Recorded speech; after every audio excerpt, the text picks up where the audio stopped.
Hello and welcome to my Allomother podcast. I'm your host, Celeste Smith. This podcast is focused on educating and helping mothers navigate our fast-moving and transitory lifestyle, looking through the lens of anthropology. I am a maternal anthropologist on a mission to support mothers around the world because, let's face it, we weren't meant to do this alone. Okay, hello everyone. We're so excited to have Ashlee joining us today. Thanks again, Ashlee. Oh, my pleasure. This is so awesome. So Ashlee and I met probably almost a decade ago, which is crazy. That is crazy. Eating what? Eating tortilla? I think so. In Orem. Yeah. I believe so. Oh, that was amazing how long ago that was and how far we've come. Look at this. Hear that. Crazy. This is so amazing. So anyway, Ashlee, go ahead and introduce yourself to the audience. Great. Well, I'm Ashlee Oxborough. I'm founder of Real Life Fitness LLC. I'm also, when I'm not doing that, a stay-at-home mom. I have 2 kids. One is 5 and the other is almost 3. And we live in Virginia. We just moved across the country from Utah about 2 years ago. So yeah, we're just figuring it out. We know no one here. And so, well, now we do. That would be sad if we didn't at this point, but, but yeah, I love outdoors. I love pickleball and hiking and just reading, all the things. So yeah, excited to be here. Oh, awesome. Well, thanks for your time. I know it's hard to fit in sometimes as a mom. So anyway. That's fun. Well, in this podcast, we really focus on, the motherhood journeys and allomothers and getting the help that we need. So I just wanted to jump in and talk about your journey in motherhood and how it's evolved. So if you want to start from the beginning, wherever you want to start. Yeah, let's see. Journey in motherhood. I would say so I'm the oldest of 6 kids, and I watched my siblings a lot. Yeah. Like babysat. And I would say like growing up, I never particularly like wanted to be a mom, if that makes sense. Like I knew I would have kids, but I was like, I know what this is like. I have no delusions. But I remember as a teenager, like one time I had this like dream. I don't know if I was a teenager. That seems kind of weird, but I had this like dream that I was like an adult and I had a baby, and like it was like the most beautiful baby, and it had like lavender eyes, which is bizarre. But I woke up and realized it wasn't real, and I was like sad, and I was like, that was like the first time I was like, I think I want to be a mom. So anyways, now I have 2 kids. The first one, I feel like a first kid, I don't know if you feel like this too. It's like looking back, it was so easy, but at the time, it's like the hardest thing you've ever done. So you can't like appreciate it in the moment. But he's just that has been a big journey. He is so intelligent. He is so smart. We had a lot of people asking us if he was on the spectrum. Like random people and people we knew. And so like he has had like a lot of testing done throughout his life. And that being the first child, like you don't know what's normal, you don't know what isn't. And the conclusions has been no, that he's not. And he's grown out of a lot of things. But that's been a really interesting process because we've had so much testing done, and great providers at school and medically, which has been good, but that's been a journey. And then my second, who's almost 3, she was like the world's easiest baby. And she is like the most wild child, but in the best way. She keeps me on my toes for sure, but like also just like so tenderhearted and laughs every day. And so, but yeah, I don't know if that answers your questions, but that's where we are as of right now in real time. Yeah, yeah. So that's great. So as you had testing done with your son and everything, were you able to find other people that were going through similar things, or like who did you lean on for that particular like dynamic of being a mom? So I would say like his teachers were actually like really helped me a lot. One of them, she had a son who's on the spectrum, and the other one has a son with I can't remember what it is, but he has some special needs. Um, and I went while we were kind of in the middle of testing the first go round. The school like hosted this lunch or dinner for the parents, and Oh, the classes are small. There's only like 9 kids, so there was only like 9 parents. And I was just talking about it with some of them, and like I was floored at how many were going through the same thing or had already gone through the same thing with older children. And that was super helpful. So that I think just like talking about it with other women was just really helpful. People were so willing to talk about it, which surprised me. wow. So you didn't really, so none of your siblings, as far as, because you were a huge allomother for your mom, Yeah, helping that's watch the probably true. younger, yeah, helping the younger kids. And I understand, I'm the oldest of five too. So yes, I understand that dynamic. But you had never seen kind of like that intense of testing on like your siblings or anything. So that was kind of, No, it wasn't, never. yeah. That's awesome that you had. So yeah, teachers. I've been thinking about how teachers can be awesome allo mothers because they can empathize, and then you're able to find people that also are going through what you're going through, and that's what we really need. I feel like Oh, I as so moms. agree. Yeah. Yeah, because then you feel like normal and supported, and it's not the end of the world. Yes, totally. So, and you did you live by family when you had your first baby? First baby, yes. Actually, that ended up being kind of an ideal situation. We were living in my parents' basement when we had our Okay. first, so that was super nice. We like tried to make an effort to be pretty independent just because we weren't going to be there long term, and I was like Oh, scared it would just be like shocking when we left, but I mean, we for sure got lots of help, which was glorious. that's awesome. So did your parents kind of jump in, or did you feel like you had to kind of ask for help? Like how was that dynamic of, because I know when you're first a mom, you're like, I didn't really know what I really needed. I just knew I needed something, help. But how did you get the help you needed in those Yeah, that's a times? good question. Honestly, I didn't ask, like, I probably didn't ask for enough help. I did really want to be independent, but like looking back, I think I should have taken more handouts.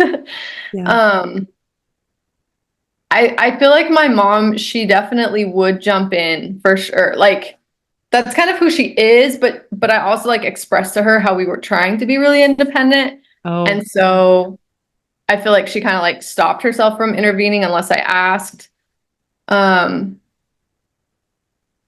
Yeah, I probably should have asked for more help, to be honest. And I would encourage other moms to ask for more help, especially your first kid, because you just don't know what you're doing. yeah. Um, yeah, I feel like something like my toxic trait is like not asking for help until I'm at the point of like a nervous breakdown, when it's like no other option. And I've Yeah. gotten like living out of state, you have no choice. And I know you live out of state from family too. So Hmm. you've probably experienced that. Like I feel like I've learned how to ask for help in a much healthier way. Oh, Um, but yeah, first baby. Yeah, that was a struggle. That really was. yeah. Yeah. I think it's just a good reminder. Of course, yeah, I look back too on the first, I'm like, now I've learned to just directly ask for things, like, can you please do the dishes while I help the kids do something? Like if I just, I've just learned to like just ask directly for specific things is what I'm trying to say. And that goes a Totally. lot better than me like holding it in being like, what do I need? And like in your mind you have everything that you need, but you just don't know how to like ask. Yes. And like, I don't know, like I feel like I used to like if someone was trying to help me, like my mom, if she was trying to help me, but it was something that was stressing me out, not Oh, helping, I like didn't know how to express that because I'm like, she's trying to help me, so I should just be grateful. But I oh, feel like we've like grown in our relationship where I can say, like, Mom, please don't clean my house right now. Like that's just stressing me out. Just relax, oh, you know? Like I feel like we're there now. oh, yes. And that's like huge. Cause I know Like, it's just nice to have someone that you can just be completely honest with them, you know? Oh, I love that. Yes, that is, I think, in my desire to help other moms, I think that is such good advice.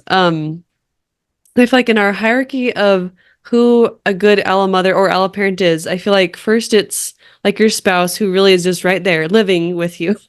And then next is definitely a family, like a grandmother, type of role.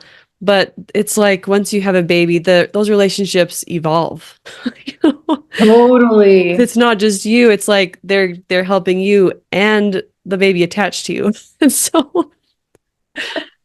So true. so having that person that you can be really honest with, and it's sometimes hard to be honest with even your spouse and your own mom. Like sometimes it is hard to just be like, please don't do this. Can you just do this instead? But like with that, I feel like it just takes some time of Definitely. building that communication. So, and then how about Brendan? How were you able to work with him with the dynamic of, I mean, because that changes, at least it changed our, marriage and dynamic. So, how did you work through that with having a new baby? I think like at first, I'm guessing a lot of listeners will resonate with this, but like at first, having a kid and like adding another one, this probably happens every time someone has a kid, but it's really easy to start like keeping score, like, oh, I was up with the baby, I changed the last diaper, like, and just having that in your head all the time. Um, I feel like, especially moving out of state, I don't know. I don't know what has helped, to be honest, but like I feel like for the most part, that's not the default, in my head Oh. anymore, which I'm really grateful for because it was really toxic and it was really cancerous. Um, but like I feel like living out of state, like we have to rely on each other. Hmm. And what I've realized is that we have had so many miscommunications in the past that I didn't even realize. Like, because maybe Oh, it didn't interesting. end up being an argument. I was just like, oh, okay, he can't help. Or like he thought I was saying something. And like something we've really been working on is like clarifying, Hmm. like, I need help here. You can't help me. You can help me. It's just got to be in 30 minutes, not right now. And whereas like before I might have just been mad and not said anything and Yeah. like been like he won't help me ever. I'll just do it all myself. Do you know what I mean? Um Yes. and so like getting really good at like clarifying has helped a lot and like just like talking through after my second was born, I definitely had some struggles with mental health. I had postpartum anxiety pretty bad and like but like the blessing has been that I've like kind of learned what gets me in a good place and like had to advocate for those things and he's Mm. been so supportive of that and so it's kind of good for me to have like an external reason to need help, you know what I mean? um but I think just like really being clear and like calling out what I'm feeling when he Oh, responds one way or another. Um, and then usually I understand, like, usually it's like, oh no, I completely misunderstood and he's going to help me. I just missed it, you know? interesting. Does that make any sense? I don't know. I Oh, might just be like yes. rambling right now. No, no, I love it. I think this is so, it really comes down to communication. And I love how I think in our world, like I mean, I find it myself, like I send a text to someone and I'm just like sitting there waiting for an immediate response. I mean, and I'm like, oh my goodness, like I used to wait for phone calls. Like I'm old fashioned. Like I used to, have a family home phone that I waited for calls back or whatever. And I feel like with communicating with our spouse, sometimes I'm like, okay, I need you to do this. And if I jump to conclusions and he's just like, sorry, 1 second, or if he doesn't respond, or I mean, I don't know if whatever happens, if I jump to the conclusion, I don't know if it's being a mother and just your mental load, like you just got to keep going or else Yes. if you don't keep on time, you're gonna fall off. Like the kids are gonna get too over hungry or too overtired, Yes. And so I think you're exactly right. This is our, probably seventh year we're beginning our 7th year being away from family. Wow. And I think you're right. There's like this understanding that comes where it's like you kind of are a little more patient in the moment and say, um, I mean, I don't know. I guess it's a silly example, but we just finished dinner, so it's like, okay, can you please like do the dishes while I read them, our family read aloud? And it just like takes that layer of patience and he'll, to wait to see like, and sometimes I just want him to respond immediately when he has to Yeah. think like, hold on, I need to think about what I need to do. Like I was thinking I'd take the garbage out first. And so it's like, it just takes this like, Yeah. that's all I can explain is like this layer of patience. Yes. I totally agree. Well, and like we sat down and talked about it once and he was like, Ash, I just like I want to help, but like Yeah. when it's always a 911, drop everything right in this moment. And that's always like sometimes I can't. It's Oh, like so like what I've really been trying to do is like which I've probably failed at, but like give him time, like, hey, the kids need to start getting ready for bed in 30 minutes. Can you help me? And again, I am oh, working on it, but that's like way more effective. Or like, hey, sometime this week, can we do this? Like everything in my head, like try to give him as much notice as possible. And that's helped. oh, that's awesome. Yeah. And I think when we are feeling that overwhelm and anxiety, it does kind of feel like an emergency because it's just your mental load is so full that you just need like some help with just a little layer of your mental load. Yes, it's just like this pressure cooker, and you're like trying to get Yeah. something off because you're gonna explode. Yeah, exactly. And then you just, yeah. So I've kind of learned how when I mean, then the resentment adds to the pressure. So, but even just saying it out loud, it kind of helps me with that mental load. Like even just saying sometime this week, sometime, it just at least saying it helps me too. I love that. So, yeah.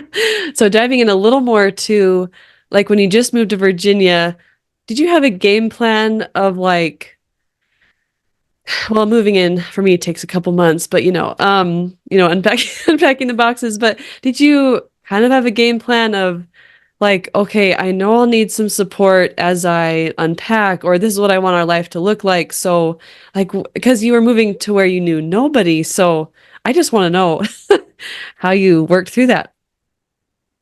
Oh, that's a good question. I mean, I wish I had like a beautiful answer for you, but Oh really no, we just kind of dived in. And like everyone, so I don't know exactly where your readers are like faith wise, but so I'm in the Church of Jesus Christ of Latter-day Saints, and it's global. So like for the most part, you're gonna find a congregation wherever you are. And so like we were kind of counting on at least being able to meet people there who would hopefully be willing to help us. But honestly, like I think Brendan moved us in. Actually, that's not true. Our game plan, we had no game plan for people to help us. oh We had really? none. We tried to do it all ourselves. We really did. Except for that we had so Brennan went to school with a guy he became really good friends with. And then we as a couple became really good friends with their family. And we at the same time were feeling like a pull to leave Utah, and they Wow. were too, and they work in the same field. So anyways, Oh, it worked out crazy. So Dave is his name, and he got a job in Roanoke, which is about an hour from us, and Brendan got a job where we are. And so like we had that. We knew we would have each other, like, but it's still wow. you know, Right. we had that. But actually, what is really interesting is that so we were trying to kind of do everything ourselves. And we were living in an Airbnb when we moved here. We Oh, found a house really quick because Brent got out earlier. But we were Airbnb hopping because we knew we had a house. We were literally just waiting to close. So we didn't know exactly how long we needed because we were just waiting to close. And my son got really sick. He has dealt with cyclical vomiting in the past, oh but no. it got so bad, like incoherent. And thankfully, I was able to get in contact with the Relief Society president of our ward, never had met her. And she just like helped us, like took us in. She literally had us live in her house while we were going through that, gave us a car to use because we were down to one, and like just took care of us. And like, and so anyways, we were kind of baptized by fire that way as far as asking for help. But that has been amazing. Like, and several people in that ward have taken such good care of us. I know in your hierarchy, like, you know, most of them are family members who help, and then it goes to like non-family members. And like, we're kind of at the bottom tier where it's like other moms with young kids. Like that's mostly who helps us now.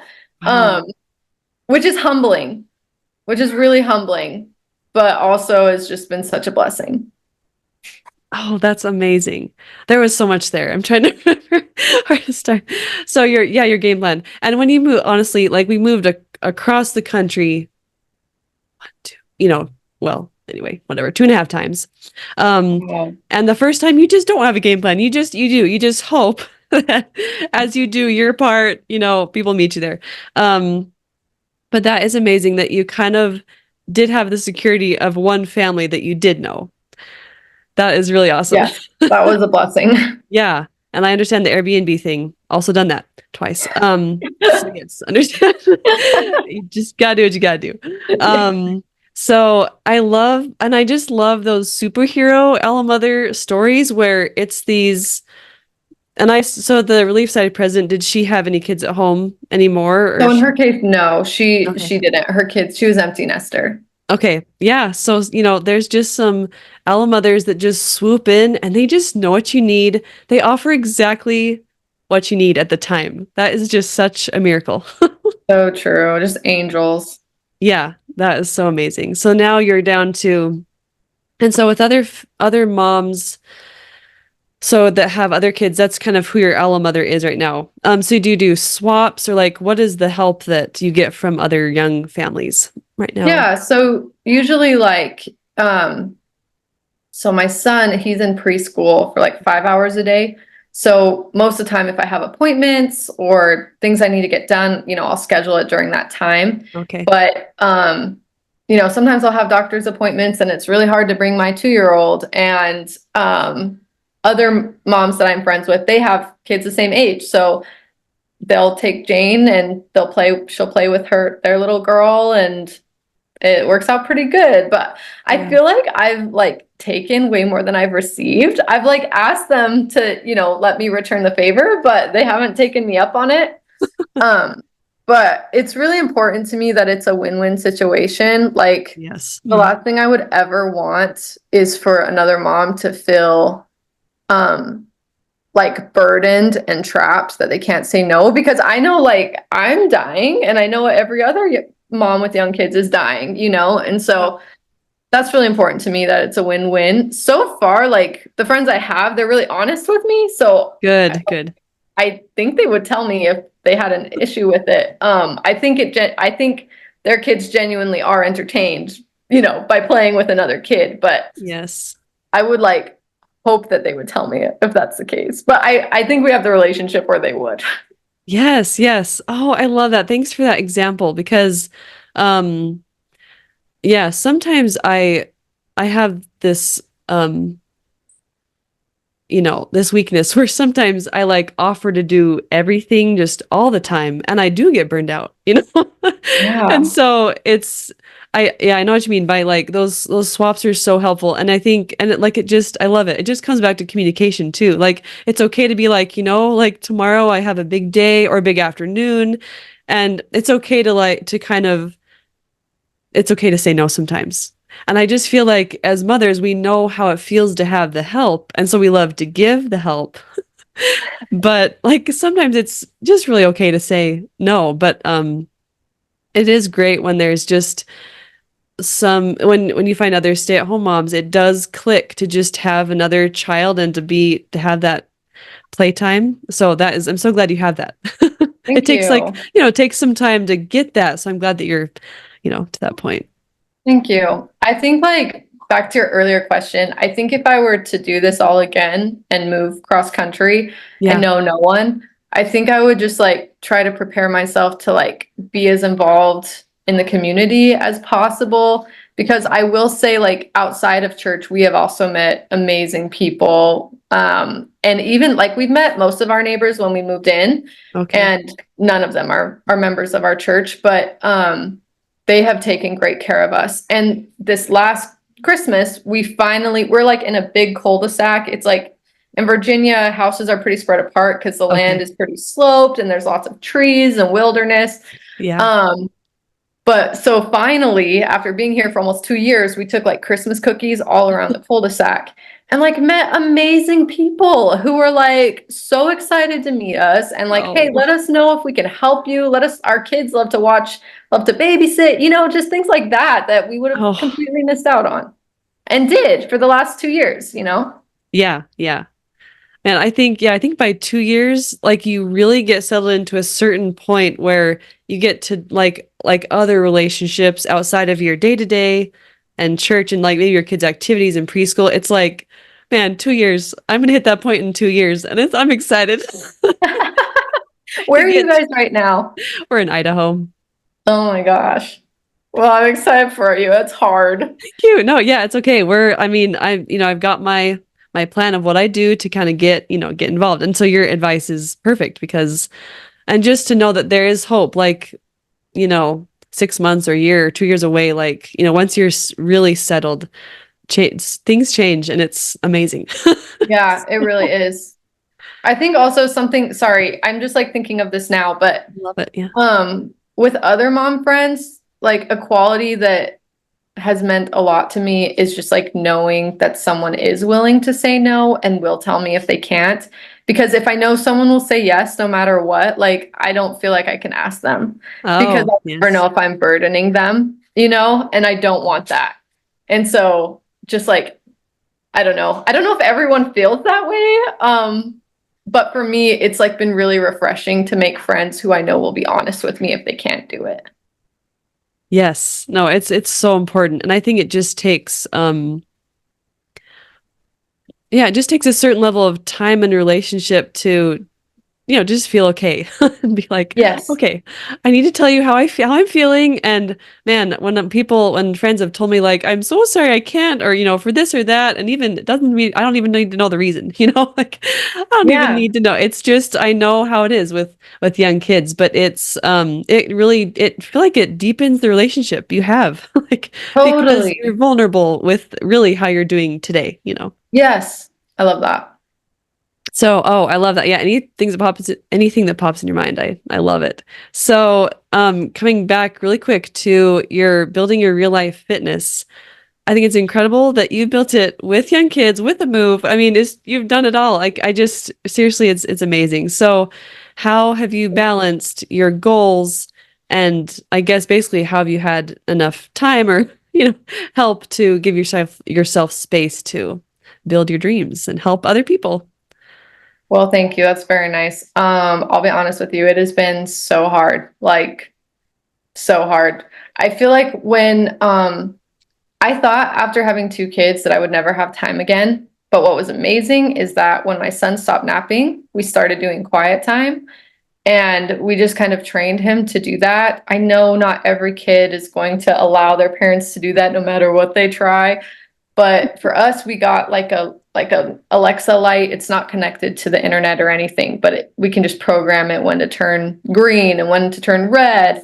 And so I was able to like have him do quiet time while my daughter napped, and that I would always just work during that time, which Oh, was great. Now it's been especially tricky because my son has school, which is during the time when my daughter would probably nap, and her naps are like, they've gone from 2 hours to like an hour, like maybe 45 minutes. okay.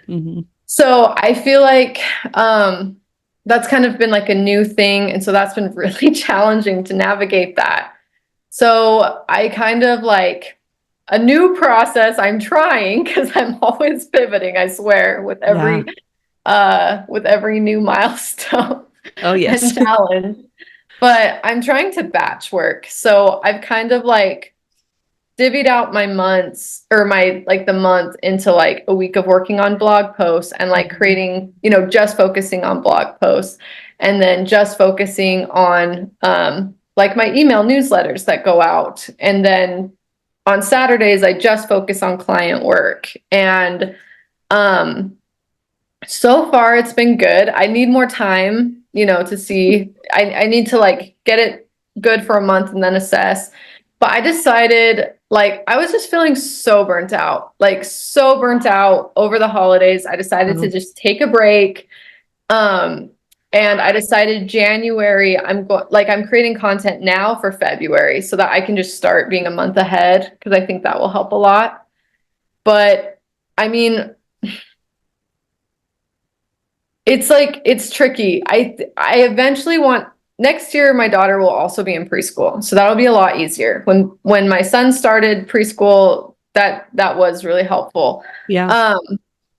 But I think eventually I would like to hire like a sitter for probably like even if it was like 3 hours a week, that would help Yeah. me a ton, and my husband and I have talked about one night a week or maybe a few a month, like he'll take like I'll just be working in the evening. He'll take care of bedtime and everything. I'll come out for dinner and then just work, to try to batch as much as possible. Yeah. So, and we've done that before, and it's helped.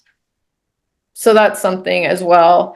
I feel like I used to do stuff at night, but I just with two, like my energy is done. Like when I hit 8 p.m., I can't. It's just done. And so like if it's like a sprint, like I created a free course called the Habit Lab. And so that was like a sprint. I had a deadline when I needed to get that done. Brendan knew about it, so he was taking care of things. Like I can do that if it's a very short time period. But yeah, I just feel like having more, like trying to get it done at nap time and every margin of the day, it's not realistic. Like it's not. And then you just burn out and end up doing and end up stopping for a month or two or a year, because you can't sustain it. So another approach I've been kind of trying is just to like, instead of being so perfectionist about everything, is to instead kind of allow my B work, publish my B work, if that makes sense. Yeah. I listened to a podcast recently by Greg. I don't know if you say it McEwen or McCohen. He's the author of Essentialism, which is like the best book on the planet. But he talked about striving to work to your 85% capacity, because 100%, that's a sprint, and you're done sprinting after like 10 seconds. Your body can't, keep going. So that's kind of been my internal motto. And that's helped actually a ton. That mindset shift has been super helpful. Because you could never, you're never done. You're never done ever. And it can just be, as a mom, you already have all your mental load of motherhood. If you're home primarily and you cook primarily and clean primarily, like you have all of that in your head. And then to add like your business or your goals, like 85%, it's been really relieving, refreshing. So that's helped. But it's constant. I'm adapting constantly, reevaluating constantly. Yeah. I don't know if that's just discouraging, but oh no. No, I know there's moms and me, me included out there, that just having something for your mind, so being able to kind of pursue your goals, even if it's slow, being able to have something besides what you mentioned to focus on sometimes or a little bit every day, it just really helps your mental health. So just hearing how you're thinking about it and your mindset and the reality that, with each, life phase, it has to change. Nap times shorten and all of a sudden really quickly, and then it's gone. And, but then there's preschool, there's little milestones, and it sometimes is shifting a lot in 1 year, like a ton. So totally. yeah. Yeah, I agree with that. And essentialism is on my short list, so I love that you brought it up. Oh, good. It's so good. It is. Yeah, that is excellent. That's been really helpful. Also, I will say, I just thought of this. I took, I've been taking some classes as well, like business classes, Oh, just wow. online. I followed like Amy Porterfield and Jenna Kutcher, and that's been helpful because I've been connected with other moms. Like I'm in a pod right now with 4 other moms, and that has been so helpful, especially Wow. like because we can kind of like we can understand each other. We understand each other's challenges, and we're all trying to create a business, and we can help each other. And that's, just when you go back to the Allo Mother, like that's been a really helpful community. And it's all online. We just talk on Zoom once a week, but it's been really like emotionally healthy and just Wow. progress promoting, I guess you could say. Yeah. Oh, that's awesome that you found a community and that you're investing in yourself too. Thank you. I That's will, yeah, like I kind of got to a point, especially like just feeling so burnt out on the content creation wheel. I was kind of ready to just ditch it all. Like I was wow. like, maybe this is not worth it. And I took a break and I took a step back and just exactly what you were saying. I was like, no, like I actually need this. Like I need Yeah. this intellectual stimulation that connects me with humans in a different way. Yeah. Oh, that's great. Well, that is so amazing. Just to feel like I heard your journey from the beginning to right now, and it's just amazing to see how it's evolved and very inspiring. Thank So, you. thanks for sharing that. And do you just almost lastly, do you have any other advice for young mothers who are kind of struggling to just get the day-to-day done and with really little kids, or any other advice you thought of I for that? would say, sorry, my throat. Um, Sleep is king. I would say there's a hierarchy of needs. And like sometimes after you have kids, like, there's so many beautiful moments, but there's also so many hard moments where sometimes you might be like, what the heck did I do? I just made the biggest mistake of my life. And you feel bad saying that out loud. You feel like a Yeah. bad mom. And I just hope anyone listening like knows that everyone feels that way. Everyone does. And if they don't, they are lying. Um, and like in order for you to be a good mom, like there's a hierarchy of needs that need to be met. And for me, it's a little bit different for everyone, but like for me, sleep is like at the bottom of that. At the like it is foundational, I would Yeah. say. And like if when that's off, like everything else is off. And like maybe, I think those newborn days are super hard for that reason. Obviously, Oh, they yeah. do end. But if you're stuck in that, like get help, take a class, like try something new. Don't just stay where you are. Because I feel like once you get the sleep down, you can start exercising. You can start Right. focusing on eating better. You can start focusing on like girls' night and those things that fill you. But you got to get that piece down first. And honestly, like I would say you're kind of like morally obligated to and to take care of yourself because you're going to be a way better mom. And that's not the only reason why you should. You should because you're a human and you deserve to be Mhm. taken care of.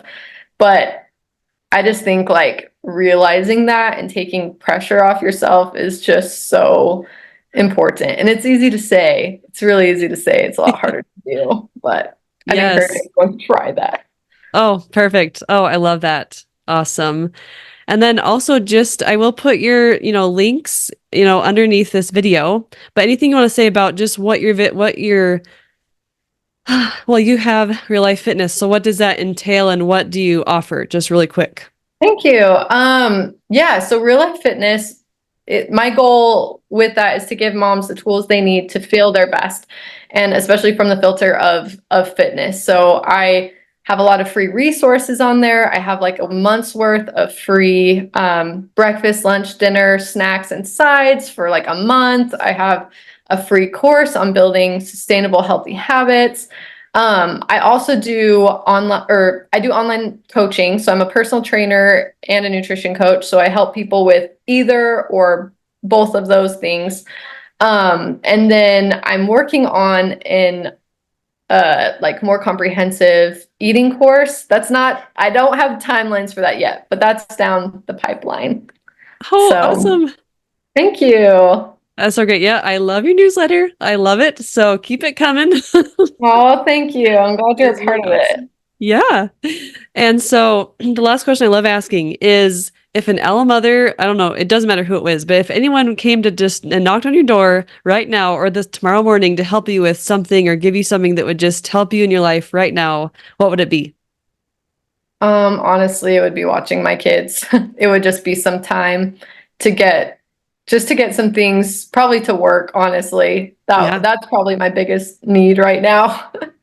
Yeah. The I gift of love that time. question. It's huge. Yeah. The gift of time is amazing. Yes. Yep. Absolutely. Oh, that is awesome. Well, this has been so fun and educational, and I've loved your advice.